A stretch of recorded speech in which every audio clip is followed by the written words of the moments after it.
அந்த ஈழத்து இனப்படுகொலையை கண்டித்து தமிழ்நாட்டில் பல பகுதிகளில் நடைபெற்ற கண்டன கூட்டங்கள், உண்ணாநிலை போராட்டங்கள் அனைத்திலும் அண்ணன் நல்லகண்ணு கலந்து கொண்டார். அவர் புரட்சியாளர். புரட்சி என்ற சொல்லுக்கு இலக்கணமாகவே வாழ்ந்தவர்.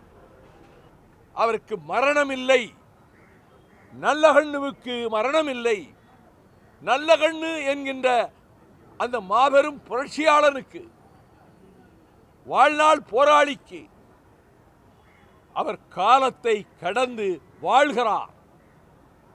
செங்கொடி தூக்கும் தோழர்களுடைய உள்ளங்களிலும் வாழ்கிறார். இந்த இன்ப தமிழ்நாட்டின் வாழ்வாதாரங்களை காப்பதற்கான போராட்டங்களில், ஆற்று மணலை பாதுகாக்கின்ற போராட்டங்களில், சுற்றுச்சூழலை பாதுகாக்கின்ற போராட்டங்களில் அவர் தவறாது பங்கெடுத்துக் கொண்டார். அப்படி முன்னின்று செங்கொடி பட்டாளத்தை வழிநடத்தி செல்வதற்கு அவர் இல்லை என்றாலும்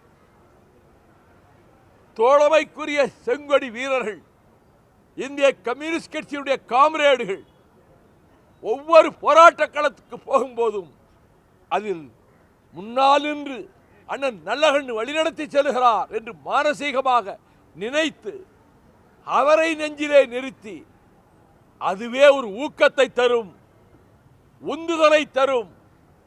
கம்யூனிஸ்ட் கட்சியினுடைய தலைகாலா செங்கொடிக்கு வீர வணக்கம் செலுத்துகிற தோழர்கள் உள்ளத்தில் மங்காது மறையாது என்றும் ஜொலித்துக் கொண்டிருக்கின்ற பிரகாச ஒளியாக அவர் காலத்தையும் கடந்து வாழ்கிறார் என்பதால் தான்